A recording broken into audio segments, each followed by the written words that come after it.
ಎಲ್ರಿಗೂ ನಮಸ್ಕಾರ. Welcome to my channel smart ಐಡಿಯಾಲಜಿಕ್.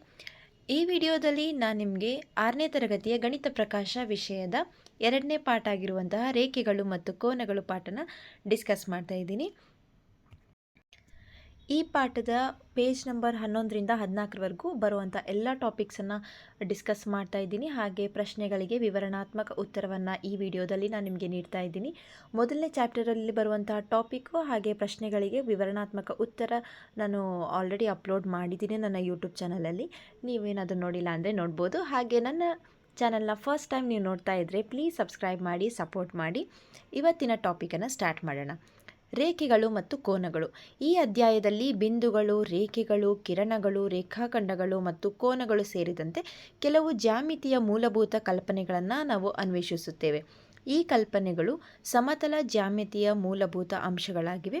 ಜ್ಯಾಮಿತಿಯಲ್ಲಿ ಹೆಚ್ಚು ಮುಂದುವರೆದ ವಿಷಯಗಳಾದ ವಿವಿಧ ಆಕಾರಗಳ ರಚನೆ ಮತ್ತು ವಿಶ್ಲೇಷಣೆಗಳನ್ನು ಅರ್ಥ ಮಾಡಿಕೊಳ್ಳಲು ಇದು ನಿಮಗೆ ಸಹಾಯ ಮಾಡುತ್ತದೆ.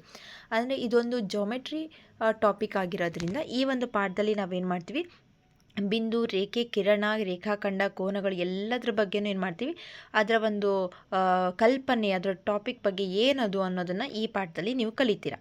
ಹಾಗೆ ಒಂದಿಷ್ಟು ಆಕಾರಗಳ ರಚನೆಯನ್ನು ನೀವೇನು ಮಾಡ್ತೀರಿ, ಈ ಒಂದು ಪಾಠದಲ್ಲಿ ಕಲಿತೀರಿ. ಸೊ ಒಂದೊಂದಾಗಿ ನೋಡ್ತಾ ಹೋಗೋಣ. ಮೊದಲನೇದು ಬಿಂದು. ಪೆನ್ಸಿಲ್ನ ಚೂಪಾದ ತುದಿಯಿಂದ ಕಾಗದದ ಮೇಲೆ ಚುಕ್ಕೆಯನ್ನು ಗುರುತಿಸಿ. ತುದಿಯು ಹೆಚ್ಚು ಚೂಪಿದ್ದಷ್ಟು ಚುಕ್ಕೆ ತೆಳ್ಳಗಾಗಿರುತ್ತದೆ.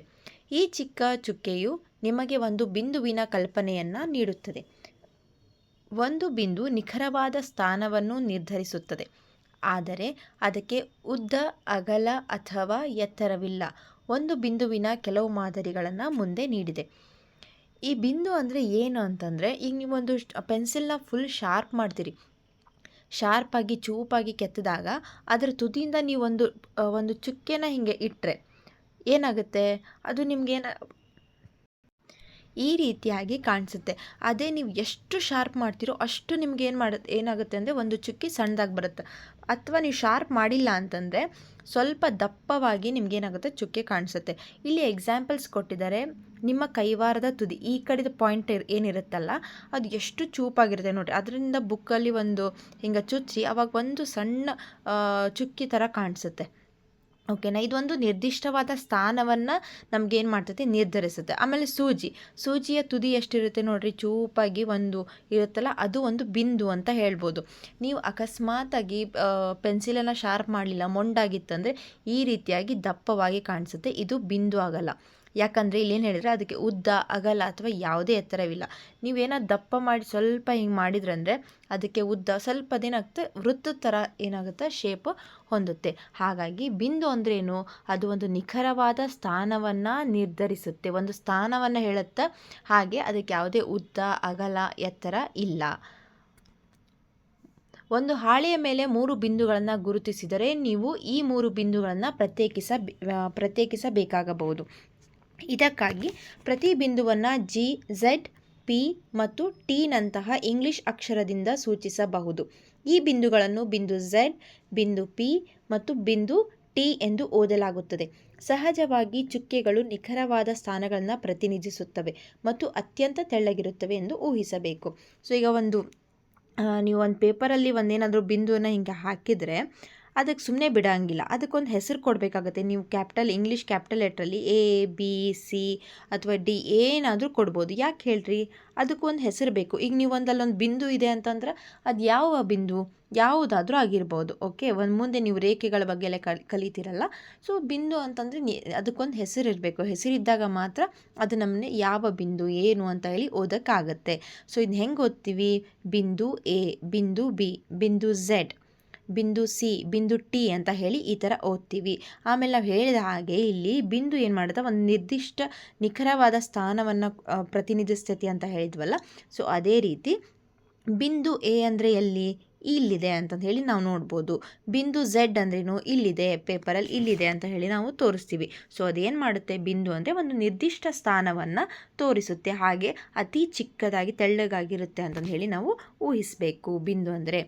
ಈಗ ನೆಕ್ಸ್ಟು ರೇಖಾಖಂಡ. ಒಂದು ಕಾಗದವನ್ನು ಮಡಚಿ ನಂತರ ತೆಗೆಯಿರಿ. ನೀವು ಮಡಚಿದ ಗುರುತನ್ನು ಕಾಣುವಿರಾ. ಇದು ರೇಖಾಖಂಡದ ಕಲ್ಪನೆಯನ್ನು ನೀಡುತ್ತದೆ. ಇದು ಎ ಮತ್ತು ಬಿ ಎಂಬ 2 ಅಂತಿಮ ಬಿಂದುಗಳನ್ನು ಹೊಂದಿದೆ. ಸೊ ಈ ರೀತಿಯಾಗಿ ನೀವೇನಾದರೂ ಒಂದು ಪೇಪರನ್ನು ಮಡಚಿದ್ರೆ ಇಲ್ಲಿ ನಿಮ್ಗೆ ಏನು ಮಾಡುತ್ತೆ, ಒಂದು ಛಾಯೆ ಕಾಣಿಸುತ್ತೆ. ನೀವು ಪೇಪರನ್ನು ಮಡಚಿರುವಂಥ ಛಾಯೆ ಕಾಣಿಸುತ್ತೆ.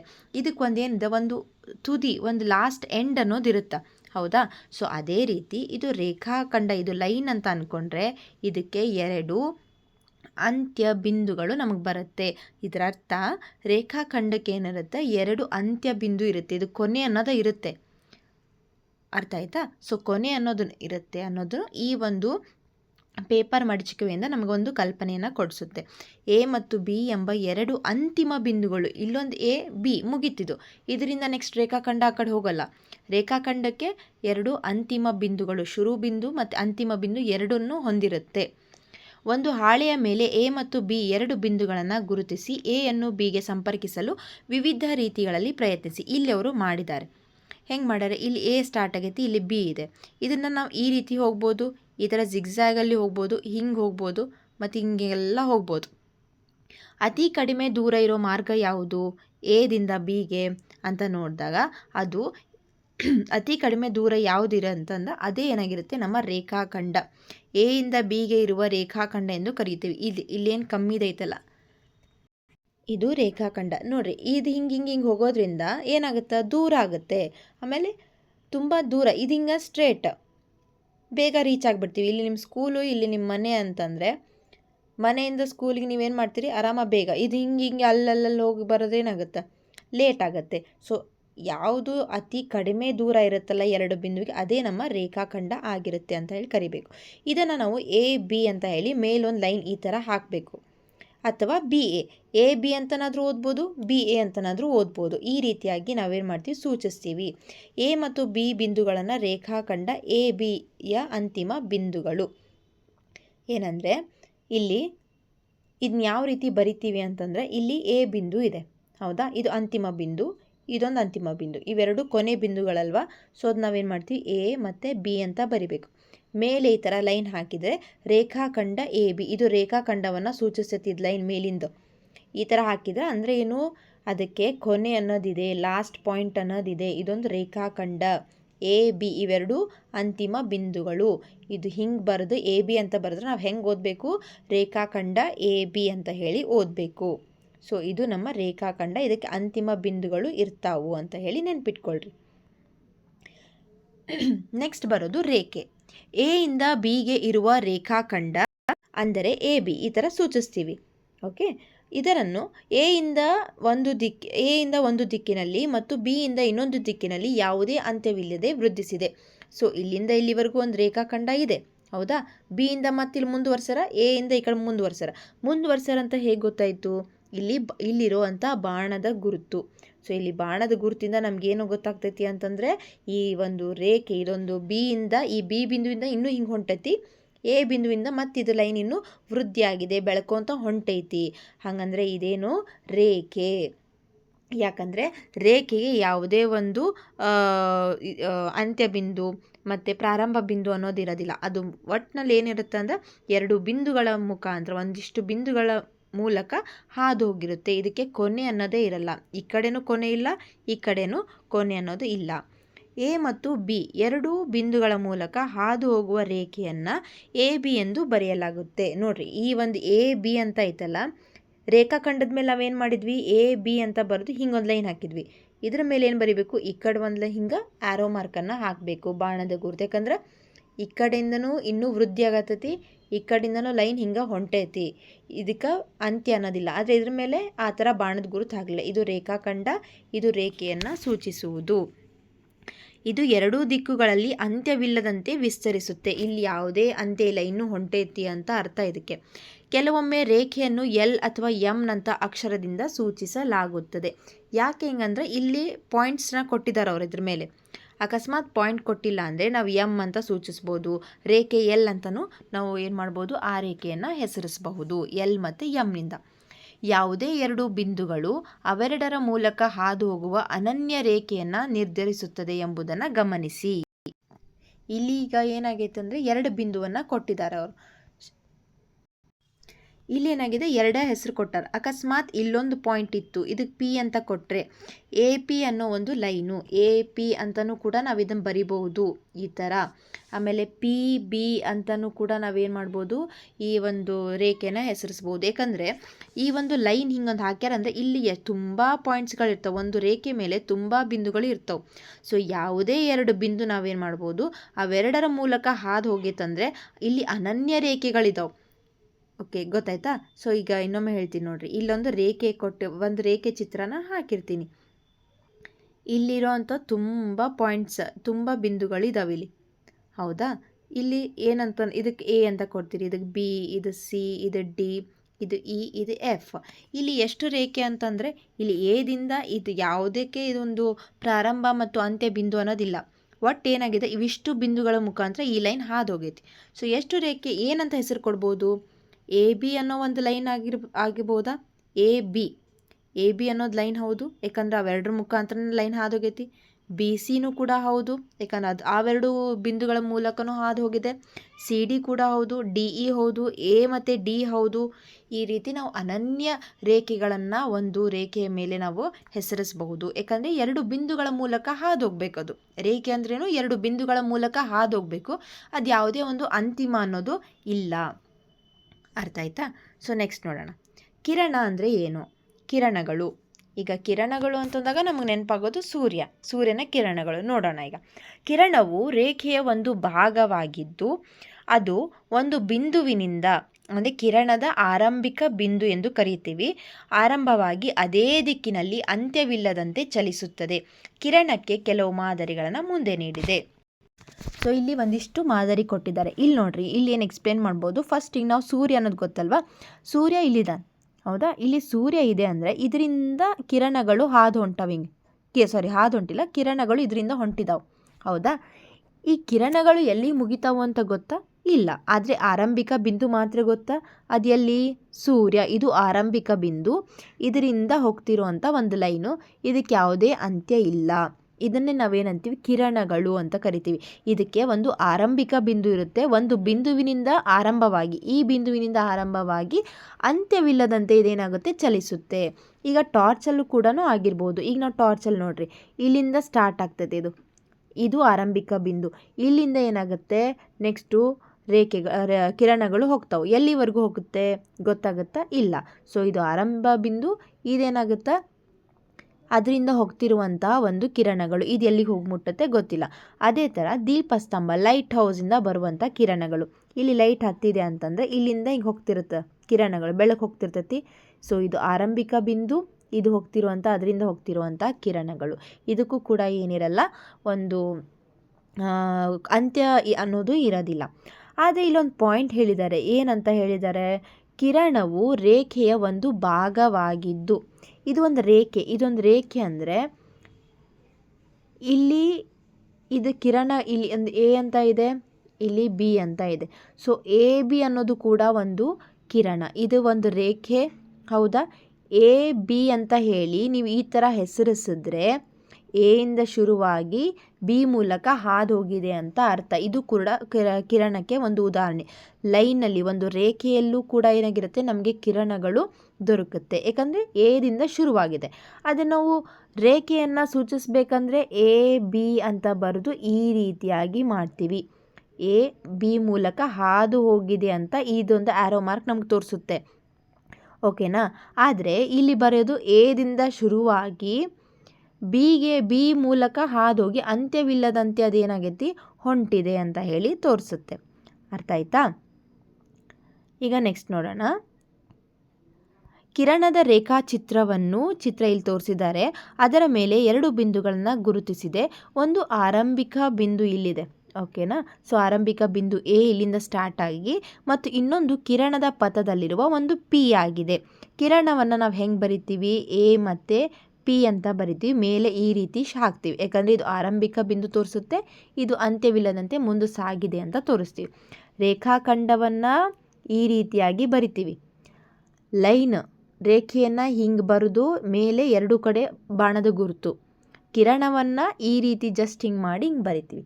ಅದರ ಮೇಲಿರೋ ಒಂದು ರೇಖೆಗಳು ಕೂಡ ನಮಗೆ ಆ ಒಂದು ಏನು ಬರೆದಿದ್ದೀವಿ ಅನ್ನೋದನ್ನು ತಿಳಿಸುತ್ತೆ. ಈಗ ಕಂಡುಹಿಡಿಯಿರಿ. ರಿಹಾನ್ ಕಾಗದದ ಮೇಲೆ ಒಂದು ಬಿಂದುವನ್ನು ಗುರುತಿಸಿದನು. ಅವನು ಆ ಬಿಂದುವಿನ ಮೂಲಕ ಹಾದು ಹೋಗುವಂತೆ ಎಷ್ಟು ರೇಖೆಗಳನ್ನು ಎಳೆಯಬಲ್ಲ? ಸೊ ಅವನೇನು ಮಾಡ್ತೀನಿ, ಒಂದು ಬಿಂದುವನ್ನು ಗುರುತಿಸ್ತಾನೆ. ಇಲ್ಲಿ ಎಷ್ಟು, ಇದಕ್ಕೊಂದು ಎ ಅಂತ ಹೆಸರು ಕೊಡೋಣ. ಎಷ್ಟು ರೇಖೆಗಳನ್ನು ನಾನು ಇಲ್ಲಿ ಬಿಡಿಸ್ಬೋದು? ಹೀಗೆ ಹಾಕ್ಬೋದಾ? ಹೌದಲ್ವಾ? ಸೊ ಇಲ್ಲೂ ಬಿಂದುಗಳಿದೆ, ಇಲ್ಲೂ ಬಿಂದುಗಳಿದೆ, ಎದಿಂದ ಹಾದೋಗಿದೆ ಮತ್ತು ಯಾವುದೋ ಒಂದು ಬಿಂದುವಿನ ಮುಖಾಂತರ ಹೀಗೂ ಹಾಕ್ಬೋದು. ಈ ಥರನೂ ನಾನು ಬಿಡಿಸ್ಬೋದು. ಹೌದಾ? ರೇಖೆಗಳು ಎಷ್ಟಾದರೂ ಏನು ಮಾಡ್ಬೋದು, ಬಿಡಿಸ್ಬೋದು. ಆದರೆ ಎ ಮುಖಾಂತರ ಹಾದು ಹೋಗಿರಬೇಕು. ಸೊ ಅದಕ್ಕೆ ಆನ್ಸರ್ ಏನು ಬರುತ್ತೆ ಅಂದರೆ, ಈ ರೀತಿಯಾಗಿ ಬರೆದು ರಿಹಾನ್ ಗುರುತಿಸಿದ ಬಿಂದುವಿನ ಮೂಲಕ ಅನಂತ ರೇಖೆಗಳನ್ನು ಎಳೆಯಬಲ್ಲ, ಎಷ್ಟಾದರೂ ಎಳೆಯಬಲ್ಲ ಅವನು. ಒಂದು ಪಾಯಿಂಟಿಂದ ಹೋಗಿದೆ, ಇಲ್ಲೂ ಇನ್ನೊಂದು ಪಾಯಿಂಟ್ ಇರ್ಬೋದು, ಇದು ಮುಖಾಂತರ ಹೋಗಿರ್ಬೋದು, ಇಲ್ಲೊಂದು ಪಾಯಿಂಟು, ಸೊ ಈ ಲೈನಲ್ಲಿ ಇಲ್ಲೊಂದು ಪಾಯಿಂಟು, ಸೊ ತುಂಬ ಪಾಯಿಂಟ್ಸ್ಗಳು ಅಲ್ಲಿ ಸಿಗುತ್ತೆ. ಆದರೆ ಎ ಮುಖಾಂತರ ಹಾದೋಗಿರಬೇಕು. ನೆಕ್ಸ್ಟು, ಶೀತಲ್ ಒಂದು ಕಾಗದದ ಮೇಲೆ 2 ಬಿಂದುಗಳನ್ನು ಗುರುತಿಸಿದಳು. 2 ಬಿಂದುಗಳ ಮೂಲಕ ಹಾದು ಹೋಗುವ ಎಷ್ಟು ವಿಭಿನ್ನ ರೇಖೆಗಳನ್ನು ಅವಳು ಎಳೆಯಬಲ್ಲಳು? ಇಲ್ಲೊಂದು ಪಾಯಿಂಟ್ ಮಾಡ್ತಾಳೆ, ಇಲ್ಲೊಂದು ಪಾಯಿಂಟ್, ಇದಕ್ಕೆ ಎ ಅಂತ, ಇದಕ್ಕೆ ಬಿ ಅಂತ. ಸೊ ಎಷ್ಟು ಮಾಡ್ಬೋದು ಅವಳು? ಈ ಪಾಯಿಂಟಿಂದ ಹಿಂಗೆ ಹಾಕಿದ್ರೆ ಇದು ಒಂದಾಯಿತು. ಆದರೆ ಹೀಗೆ ಮಾಡೋಕ್ಕಾಗತ್ತಾ ಅವಳು? ಹೀಗೆ ಇಲ್ಲ. ಹಿಂಗೆ ಮಾಡಿದರೆ ಏನಾಕತಿ, ಅವಳು ಗುರುತಿಸಿದ ಒಂದೇ ಒಂದು ಪಾಯಿಂಟ್ ಮೇಲೆ ಹಾದೋಯ್ತು, ಮತ್ತು ಇದ್ರ ಮೇಲೆ ಹೋಗಲಿಲ್ಲ. ಹೌದಾ? ಸೊ ಅವಳು ಎಷ್ಟು ಎಳೆಯಬಲ್ಲಳು ಅಂದರೆ, ಈ ರೀತಿಯಾಗಿ ಬರೆದು ಶೀತಲ್ ಗುರುತಿಸಿದ 2 ಬಿಂದುಗಳ ಮೂಲಕ ಒಂದೇ ರೇಖೆಯನ್ನು ಅವಳು ಎಳೆಯಬಲ್ಲಳು. Next question. ಚಿತ್ರ 2.4ರಲ್ಲಿ ರೇಖಾಖಂಡಗಳನ್ನು ಹೆಸರಿಸಿ. ಗುರುತಿಸಲಾದ 5 ಬಿಂದುಗಳಲ್ಲಿ ಯಾವುವು ನಿಖರವಾಗಿ ಒಂದು ರೇಖಾಖಂಡದ ಮೇಲಿದೆ? ಯಾವ ಬಿಂದುಗಳು 2 ರೇಖಾಖಂಡದ ಮೇಲಿದೆ? ಸೊ ರೇಖಾಖಂಡಗಳನ್ನು ಹೆಸರಿಸಿ ಅಂದರೆ, ರೇಖಾಖಂಡ ಅಂದ್ರೇನು? ಅದಕ್ಕೆ ಒಂದೇನಿರಬೇಕು, ಅಂತಿಮ ಮತ್ತು ಪ್ರಾರಂಭ ಮತ್ತು ಅಂತಿಮ ಬಿಂದು. ಸೊ ಇಲ್ಲಿ LM ಅನ್ನೋದು ರೇಖಾಖಂಡ, ಇದೊಂದು ಹೆಸರು ಮಾಡಿ. ಇಲ್ಲೊಂದಿದೆ, ಹೌದಾ? ಹಾಗೆ MP, ಎಮ್ಮಿಂದ ಶುರುವಾಗಿ ಪಿಗೆ ಮುಗಿಯೋದು, ಮೇಲೆ ಇದು ಹಾಕೋದು ಮರಿಬೇಡಿ. ನೆಕ್ಸ್ಟ್ P ಮತ್ತು Q, ಈ ಥರ ಒಂದು Q ಮತ್ತು R. ಸೊ ಎಷ್ಟು ರೇಖಾಖಂಡಗಳು ಬಂದ್ವು ಇಲ್ಲಿ? 4 ರೇಖಾಖಂಡಗಳು. ಇಷ್ಟು ಹೆಸರಿಸಿದ್ರ. ನೆಕ್ಸ್ಟು ಇಲ್ಲೇನು ಕೇಳಿದ್ದಾರೆ, ಇನ್ನೊಂದು 5 ಗುರುತಿಸಲಾದ 5 ಬಿಂದುಗಳಲ್ಲಿ ಯಾವ್ಯಾವುದು ಬಿಂದುಗಳು ಇಲ್ಲಿ? L ಹೌದು, M, P, Q, R. 5 ಬಿಂದುಗಳಲ್ಲಿ ಯಾವುವು ನಿಖರವಾಗಿ ಒಂದು ರೇಖಾಖಂಡದ ಮೇಲಿದೆ? ಒಂದೇ ಒಂದು ರೇಖಾಖಂಡದ ಮೇಲೆ ಇರಬೇಕು. ಯಾವ್ದು ನೋಡ್ರಿ ಇಲ್ಲಿ? ಈಗ L ಮತ್ತು M ನೋಡ್ರಿ, ಈ ಒಂದು ರೇಖಾಖಂಡದ ಮೇಲೆ L ಮತ್ತು M ಅನ್ನೋದು 2 ಬಿಂದು ಇದೆ. ಸೊ ಎಲ್ಲು ಇದು ಒಂದೇ ರೇಖಾಖಂಡದ ಮೇಲೆ ಇರೋದು, ಮತ್ತು ಯಾವುದಾದ್ರು ರೇಖಾಖಂಡದ ಮೇಲೆ ಬರುತ್ತಾ? ಬರೋದಿಲ್ಲ. ಸೊ ಹಾಗಾಗಿ L ಒಂದು ಬರುತ್ತೆ. ಇನ್ನೊಂದು ಯಾವುದು ನೋಡ್ರಿ? M ಬರೋದಿಲ್ಲ. ಯಾಕಂದರೆ M ಮೇಲೂ ಇದೆ, MP ಲೈನ್ ಮೇಲೂ M ಬರುತ್ತೆ. ಸೊ ಇದು ಬರೋದಿಲ್ಲ. P ಕೂಡ ಸೇಮ್ ಅದೇ ಥರ, Q ಕೂಡ ಹಾಗೆ. ಆದರೆ R ನೋಡಿ, R ಈ ಒಂದು ರೇಖಾಖಂಡ QR ರೇಖಾಖಂಡದ ಮೇಲೆ ಮಾತ್ರ R ಬರೋದು, ಬೇರೆ ಯಾವುದೇ ಒಂದು ರೇಖಾಖಂಡದಲ್ಲಿ ಅದು ಬರೋದಿಲ್ಲ. ಸೊ ಯಾವುದು ಅಂತಂದರೆ, ಒಂದು ರೇಖಾಖಂಡದ ಮೇಲಿರುವ ಬಿಂದುಗಳು L ಮತ್ತು R. ಇಲ್ಲಿ ಇನ್ನೊಂದು ಕೇಳಿ, ಯಾವ ಬಿಂದುಗಳು 2 ರೇಖಾಖಂಡದ ಮೇಲೆ ಇದೆ? ಸೊ 2 ರೇಖಾಖಂಡದ ಮೇಲೆ ಯಾವುದಿದೆ? M, P, Q, ಹೌದಾ? ಸೊ ಈ 3 ಬಿಂದುಗಳು ಏನಿದೆ 2 ರೇಖಾಖಂಡದ ಮೇಲಿರುವಂತಹ ಬಿಂದುಗಳು. ಯಾಕಂದರೆ LM ರೇಖಾಖಂಡ ಇದೆ, MP ರೇಖಾಖಂಡ. ಸೊ ಇದ್ರ ಮೇಲೂ M ಇದೆ, ಇದ್ರ ಮೇಲೂ M ಬಿಂದು ಇದೆ. ಹಾಗೆ MP ಮೇಲೂ P ಇದೆ, PR ಮೇಲೂ PQ ಮೇಲೂ ಕೂಡ P ಇದೆ. ಸೊ ಆದ್ದರಿಂದ ನೆಕ್ಸ್ಟ್ ಕ್ವೆಶನ್ ನೋಡೋಣ. ಚಿತ್ರ 2.5ರಲ್ಲಿ ತೋರಿಸಿರುವ ಕಿರಣಗಳನ್ನು ಹೆಸರಿಸಿ. ಪ್ರತಿ ಕಿರಣದ ಆರಂಭದ ಬಿಂದು T ಆಗಿದೆಯೇ? ಸೊ ಇಲ್ಲಿ ಏನಾಗಿದೆ ಅಂದರೆ, ಕಿರಣ ಅಂದರೆ ಏನಂತ ಹೇಳಿದ್ವಿ? ಒಂದು ಆರಂಭ ಬಿಂದು ಇರಬೇಕು, ನೆಕ್ಸ್ಟ್ ಅದಕ್ಕೊಂದು ಅಂತ್ಯವಿಲ್ಲದಂಥ ಒಂದು ಬಿಂದುವಿನ ಮೇಲೆ ಹಾದೋಗಿರಬೇಕು. ಅಂತ್ಯವಿಲ್ಲದಂತೆ ಹಾದೋಗಿರುತ್ತೆ ಒಂದು ಬಿಂದುವಿನ ಮೇಲೆ.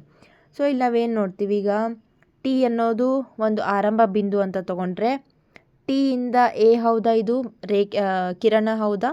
ಹೌದು, ರೈಟ್. ನೆಕ್ಸ್ಟು T ಒಂದು ಆರಂಭ ಬಿಂದು ಅಂತ ತೊಗೊಂಡ್ರೆ, ಇಲ್ಲಿ ನೋಡ್ರಿ TN ಅದು ಹೌದು, TB. ಸೊ ಇದೆರಡೂ ಒಂದೇ ಕಿರಣವನ್ನು ಸೂಚಿಸುತ್ತೆ. ಯಾಕೆ ಹೇಳ್ರಿ?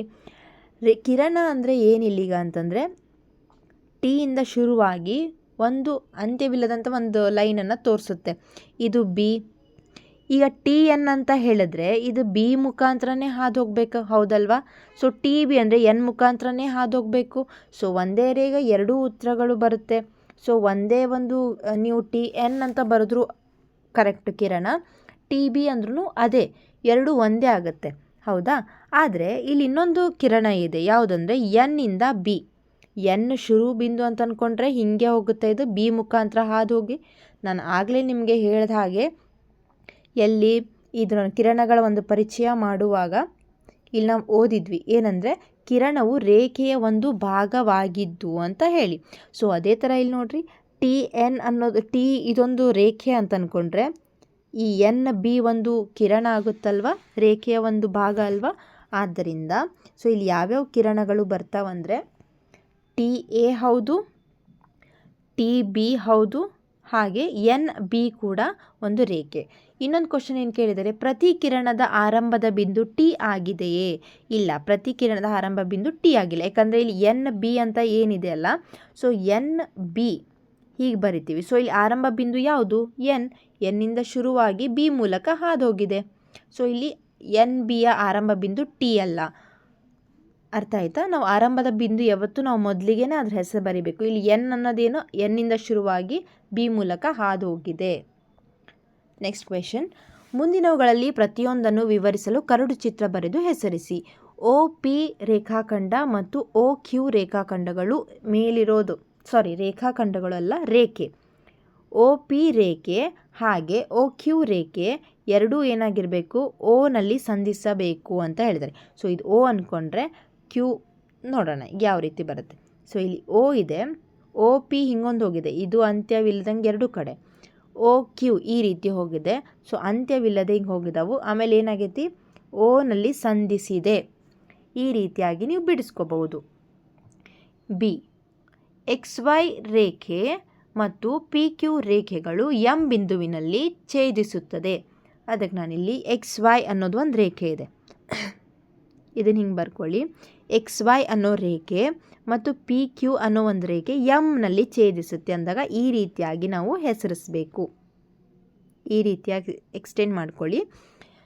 ಇದು ರೇಖೆ, ಇದೊಂದು ಎಕ್ಸ್ ವೈ, ಇದು ಪಿ ಕ್ಯೂ, ಎಮ್ಮಲ್ಲಿ ಛೇದಿಸಿದೆ. ಈ ರೀತಿ ಮಾಡ್ಕೋಬೋದು. ನೆಕ್ಸ್ಟು, ಎಲ್ ರೇಖೆಯು ಇ ಮತ್ತು ಎಫ್ ಬಿಂದುಗಳನ್ನು ಹೊಂದಿದೆ, ಆದರೆ ಡಿ ಬಿಂದುವನ್ನು ಹೊಂದಿಲ್ಲ. ನಾನು ಹೇಳಿದೆ ರೇಖೆಯನ್ನು ನಾವು ಎಲ್ಲು ಎಮ್ ಅಂತ ಹೆಸರಿಸ್ಬೋದು. ಸೊ ಇದೊಂದು ಎಲ್ ಅನ್ನೋ ರೇಖೆ ಇ ಮತ್ತು ಎಫ್ಗಳನ್ನು ಹೊಂದಿದೆ, ನೀವೆಲ್ಲಾದರೂ ಹೆಸರು ಬರ್ಕೋಬೋದು, ಇ ಎಫ್ ಇಲ್ಲಾದರೂ ಎಲ್ಲಾದರೂ. ಆದರೆ ಡಿ ಬಿಂದು ಹೊಂದಿಲ್ಲ ಅಂತಂದರೆ ಅದನ್ನೇನು ಮಾಡ್ಕೋಬೇಕು, ಹೊರಗಡೆ ನಾವೇನು ಮಾಡಬೇಕು, ಬರಿಬೇಕು. ಸೊ ಇನ್ನು ಯಾವ ರೀತಿ ಬಿಡಿಸ್ತೀವಿ ಅಂತಂದರೆ ಈ ರೀತಿಯಾಗಿ. ಸೊ ಇದೊಂದು ಎಲ್ ಅನ್ನೋ ರೇಖೆ, ಇದ್ರ ಮೇಲೆ ಇ ಎಫ್, ನೀವು ಇ ಎಫ್ ಬಿಂದುವನ್ನು ಈ ಲೈನ್ ಮೇಲೆ ಎಲ್ಲಾದರೂ ಹಾಕೋಬೋದು. ಹಾಗೆ ಡಿಯನ್ನು ಲೈನ್ ಬಿಟ್ಟು ಹೊರಗಡೆ ಹಾಕಬೇಕು. ಅರ್ಥ ಆಯ್ತಾ? ಸೊ ನೆಕ್ಸ್ಟ್ ಕ್ವಶನ್ ಡಿ ನೋಡೋಣ. ಪಿ ಬಿಂದು ಎ ಬಿಯ ಮೇಲೆ ಇದೆ. ಎ ಬಿ ಅನ್ನೋದು ನೀವು ರೇಖಾಖಂಡ, ಅವ್ರು ಏನೂ ಕೊಟ್ಟಿಲ್ಲ, ರೇಖಾಖಂಡನೋ ರೇಖೆನೋ ಅಂತ ಕೊಟ್ಟಿಲ್ಲ, ನಾವು ಇಲ್ಲಿ ರೇಖೆ ಅಂತ ತೊಗೊತೀನಿ. ಎ ಬಿ ಅನ್ನೋ ಒಂದು ರೇಖೆ ಇದೆ ಇಲ್ಲಿ, ಈ ಒಂದು ರೇಖೆಯ ಮೇಲೆ ಪಿ ಅನ್ನೋ ಒಂದು ಬಿಂದು ಇದೆ ಅಂತ ಹೇಳಿ ಈ ರೀತಿಯಾಗಿ ಬಿಡಿಸ್ಬೋದು. 5ನೇ ಕ್ವೆಶನ್, ಚಿತ್ರ 2.6ರಲ್ಲಿ ಮುಂದಿನವುಗಳನ್ನು ಹೆಸರಿಸಿ. 5 ಬಿಂದುಗಳನ್ನು ಹೆಸರಿಸಿ ಅಂದಿದ್ದಾರೆ. ಸೊ 5 ಬಿಂದುಗಳು ಯಾವ್ಯಾವಿಲ್ಲಿ, ಡಿ, ಇ, ಒ, ಸಿ, ಬಿ. ನೀವು ಯಾವ ರೀತಿ ಬಿಂದುಗಳು ಬಿ, ಸಿ, ಡಿ, ಇ ಮತ್ತು ಒ ಅಂತ ಹೇಳಿ ಬರಿಬೋದು.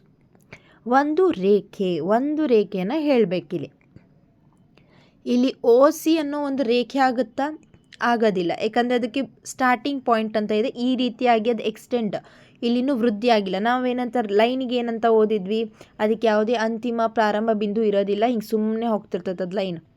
ಅದೇ ಒ ಸಿ ಬರೋದಿಲ್ಲ. ಸೊ ಈ ಕಡೆ ಪಾರ್ಟ್ ಬರೋದಿಲ್ಲ, ಈ ಪಾರ್ಟ್ ಕೂಡ ಬರೋದಿಲ್ಲ. ಹಾಗಾದರೆ ಬರುವಂಥ ಪಾರ್ಟ್ ಯಾವುದು, ಡಿ ಇಂದ ಹಿಂಗೆ ಹೋಗಿರೋವಂಥದ್ದು. ಇಲ್ಲಿ ಡಿ, ಇಲ್ಲಿ ಬಿ. ಸೊ ಇದು ಒಂದು ರೇಖೆ ಅಂತ ಬರ್ಕೋಬೋದು. ನೀವಿಲ್ಲಿ ಡಿ ಬಿ ಅಂತ ಬರಿಬೋದು, ಅಥವಾ ಇ ಬಿ ರೇಖಾಖಂಡ ಅಂತ ಹೇಳಿ ಬರಿಬೋದು. ಓಕೆ, ಸೊ ಇಲ್ಲಿ ಇ ಮತ್ತು ಬಿ ರೇಖೆ ಅಂತ ಬರಿಬೋದು, ಇ ಮತ್ತು ಒ ರೇಖೆ ಅಂತ ಬರಿಬೋದು, ಡಿ ಬಿ ರೇಖೆ ಅಂತ ಬರಿಬೋದು. ಸೊ ನೀವು ಈ ಥರ ಯಾವುದಾದ್ರೂ ನೀವೇನು ಮಾಡ್ಕೋಬೋದು, ಹೆಸರನ್ನು ಕೊಡ್ಬೋದು. ಓಕೆ, ನಾನಿಲ್ಲಿ ಒಂದು ದೊಡ್ಡ ರೇಖೆ ಅಂತ ಹೇಳಿ ನಾನು ಈ ಥರ ಡಿ ಬಿ ರೇಖೆ ಅಂತ ಹೇಳಿ ಬರೆದಿದ್ದೀನಿ. ನೆಕ್ಸ್ಟು 4 ಕಿರಣಗಳ ಹೆಸರುಗಳನ್ನು ಹೇಳಿ ಅಂತ ಹೇಳಿದ್ದಾರೆ. 4 ಕಿರಣಗಳಿಗೆ ಯಾವ ಬರ್ತವೋ? ಸೊ ಇಲ್ಲಿ ಮೊದಲು ನಿಮಗೆ ಕಾಣಿಸೋಂಥದ್ದು ಇಲ್ಲಿ ಏನು ಓ ಸಿ ಅನ್ನೋ ಒಂದು ರೇಖೆ ಕಿರಣ ಬರುತ್ತಾ, ಆ್ಯಂಡ್ ಓ ಬಿ ಅಂತಲೂ ಹೇಳ್ಬೋದಾ ನಾವು, ಯಾಕಂದರೆ ಪ್ರಾರಂಭ ಬಿಂದು ಅಂದರೆ ಬಿ ಏನಾಗುತ್ತೆ ಅದ್ರ ಮುಖಾಂತರ ಹಾದೋಗಿರೋ ಬಿಂದು ಓ ಬಿ ಅಂತ ಹೇಳ್ಬೋದು, ಹಾಗೆ ಓ ಡಿ ಅಂತಲೂ ಹೇಳ್ಬೋದು. ಮತ್ತು ನೀವು ಇಲ್ಲಿ ಏನು ರೇಖೆ ಮೇಲೆ ನಾನು ಕಿರಣಗಳು ಸಿಗ್ತಾವೆ ಅಂತ ಹೇಳಿದ್ವಿ. ಸೊ ಹಾಗೆ ಡಿ ಬಿ ಇದು ಕಿರಣ ಹೌದು, ಈದಿಂದ ಓ ಇದು ಕಿರಣ ಹೌದು. ಈಯಿಂದ ಶುರುವಾದ ಪ್ರಾರಂಭ ಬಿಂದು ಅಂತ ಅಂದ್ಕೊಂಡ್ರೆ ಹೀಗೆ ಹೋಗಿದೆ. ಸೊ ಅದನ್ನ ಕಿರಣ ಅಂತಗಳ ಹೆಸರು ಕೊಡ್ಬೋದು. ಇದರಲ್ಲಿ ತುಂಬ ಬರ್ತಾವೆ. ಅವ್ರು ಎಷ್ಟು ಕೇಳಿದ್ದಾರೆ? 4 ಕಿರಣಗಳು. ಸೊ ಈ ರೀತಿಯಾಗಿ D B E O B ಕಿರಣ, ಓ ಸಿ ಕಿರಣ ಅಂತೇಳಿ ಬರಿಬೋದು. ನೆಕ್ಸ್ಟು 5 ರೇಖಾಖಂಡಗಳು. ರೇಖಾಖಂಡಗಳಂದರೆ ಏನಿಲ್ಲಿ ಒಂದು ಅಂತಿಮ ಮತ್ತು ಪ್ರಾರಂಭ ಬಿಂದು ಇರುತ್ತೆ. ಸೊ ಡಿ ಇ ಅಂತ ತೊಗೊತೀನಿ.